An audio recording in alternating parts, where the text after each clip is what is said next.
I'm here in Bandung, Indonesia from April 18th to 24th, 1955. This city hosted the historic Bandung Conference, which is also known as the Asian African Conference. Leaders and representatives from 29 Asian and African countries and regions marched down this very street in front of me, which is called Asia-Africa Street, to the venue, which is today's the Museum of Asian African Conference.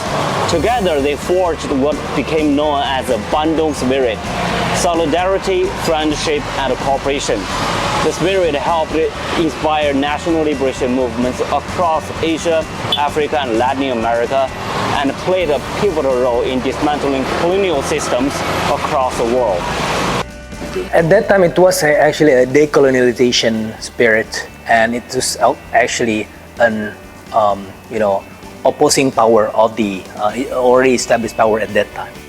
For Africa, we have sentimental attachments to the Bandung Conference because it is that conference would help to arise the political consciousness of many of African countries.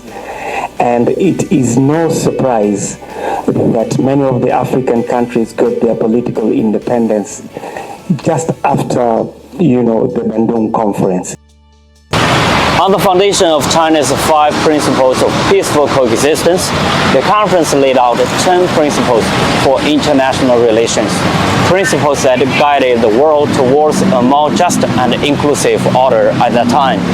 But the impact didn't just stop there. The Bandung Conference laid a solid foundation for future cooperation among countries of the Global South and between the Global South and the North. This conference has remained, a very important aspect of our political life.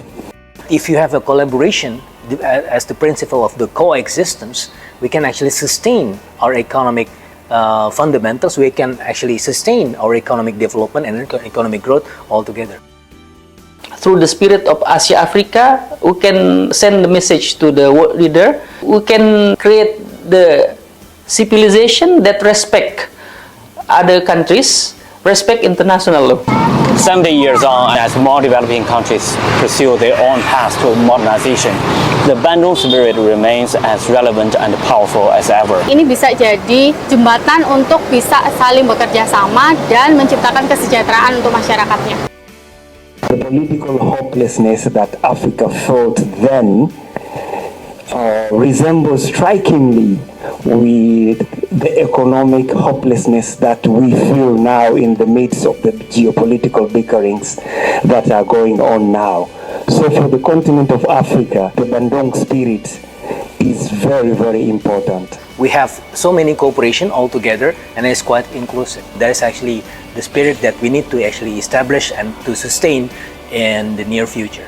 Semuanya saling berkolaborasi, tentu dengan semangat yang sama dengan konferensi Asia Afrika yang sejak tahun 1955 ya dilaksanakan dan terus terjaga sampai dengan saat ini.